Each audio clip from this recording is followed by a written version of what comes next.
Hello everyone, welcome back to ExcelWeb.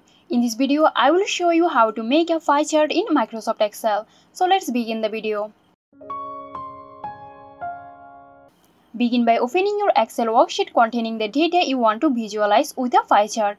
Now select the data you want to include in your pie chart. Navigate to the Insert tab. In the Insert group, in the Chart group, click on Pie Chart.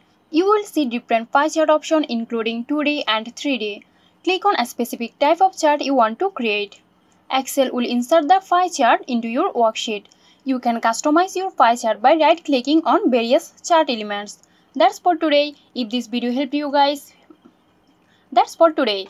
Hope this video helped you out. If it did, If it did, please like, comment and share, and don't forget to hit the bell icon for more interesting videos. This video is sponsored by Zerosoft. Zerosoft offers graphic design, UI UX design, digital marketing and web development. Elevate your brand with Zerosoft today. For more details, check the description box.